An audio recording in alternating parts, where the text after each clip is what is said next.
মানবতার উপরে হামলা আছে। এই যে মানবতার উপরে হামলা, কি হামলা আপনারা দেখেছেন, পত্রপত্রিকায় এসেছে, একজন ছাত্র তিনি গুলি দাঁড়িয়েছিলেন এবং তাকে সরাসরি গুলি করা হয়েছে।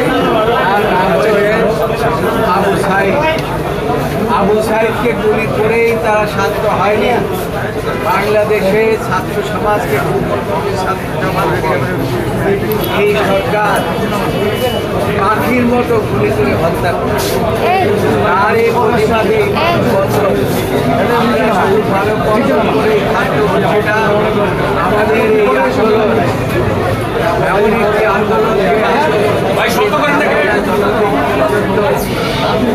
নির্বাচিত সরকার জোর করে ক্ষমতায় আপনারা জানেন, তারা যখন দেখলো যে সারা বাংলাদেশের মানুষ তাদের বিরুদ্ধে আন্দোলনে ঐক্যবদ্ধ হয়ে নেমেছে, তখন তারা আমাদের দেশপ্রেমিক সেনাবাহিনীকে ডেকে কার্ড দিয়ে দিয়েছেন। কার্ড কখন দেয় মানুষ? এটা শেষ পর্যায়ে সরকারের শেষ অবস্থায়। তা আমার মনে হচ্ছে যে সরকারের শেষ অবস্থা চলে এসেছে। তারা খুব বেশি দিন ক্ষমতায় থাকতে পারছেন না, এটা তারা নিজেরাও বুঝতে পেরেছে। আপনাদেরকে একটা কথা বলতে চাই, সেটা হচ্ছে দেশে এখন কোনো আইন কানুনের তোয়াক্কা করছে না সরকার। আপনারা জানেন যে আমাদের কয়েকজন নেতাকে ইতিমধ্যে কয়েকবার রিমান্ডে নিয়েছে। আমাদের দেশের সর্বোচ্চ আদালতে একটি জাজমেন্ট রয়েছে কখন কীভাবে রিমান্ডে নেওয়া যাবে, কিন্তু আপনারা জানেন যে এই আমাদের সহ অন্যান্যদেরকে তাদেরকে বিনা কারণে তাদেরকে রিমান্ডে নিয়ে আটকে রেখেছে।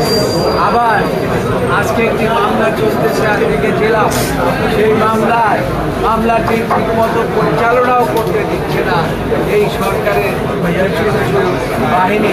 তারা গিয়ে সেখানে বাধার সৃষ্টি করছে। আদালত বারবার বলছিলেন যে আপনাদের সকলের কথা শুনবো, তারপরে তারা এটা আমার এই প্রায় 50 বছরের কাছাকাছি যে জীবন, এই অবস্থায় এরকম তাদেরকে কখনো দেখি নাই। এটা এইভাবে করে আদালত শেষ পর্যন্ত আদেশ না দিয়েই নেমে গেলেন এবং আদালত ঠিকভাবে শুনতেও পারেন না। ইতিমধ্যে আমাদের এই সভাপতি সেখানে ছিলেন, তিনি হয়তো বক্তব্য রাখতে পারেন নাই, কিন্তু এই মানববন্ধনের প্রতি তার সহানুভূতি প্রকাশ করেছেন। আমি সাংবাদিক ভাই বোন আমরা সকলে এদেশের মঙ্গল কামনা করি। এই শিশুদেরকে কোমলমতি ছাত্রদেরকে এইভাবে যে হত্যা করা হচ্ছে, এর আমরা তীব্র প্রতিবাদ জানাচ্ছি। আমরা প্রতিবাদ জানাচ্ছি সরকারের এই সমস্ত বেআইনি কর্মকের বিরুদ্ধে। যেভাবে নেমে দিচ্ছে একের পর একদিন শুনি 2000, আরেকদিন শুনি 3000, এইভাবে সাধারণ মানুষকে তারা নিপীড়ন করার জন্য তারা গ্রেফতার করছে। আমি সরকারকে অনুরোধ করব, এই গ্রেফতার করা বন্ধ করুন, দেশের মানুষকে বাঁচান, দেশকে বাঁচান। আর একমাত্র পথ হচ্ছে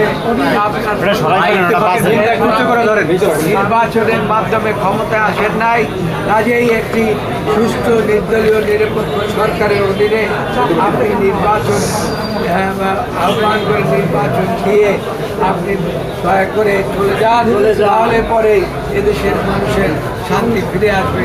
এই কথা বলে আমি আপনাদের সকল দিয়ে আমি আমার বক্তব্য শেষ করছি।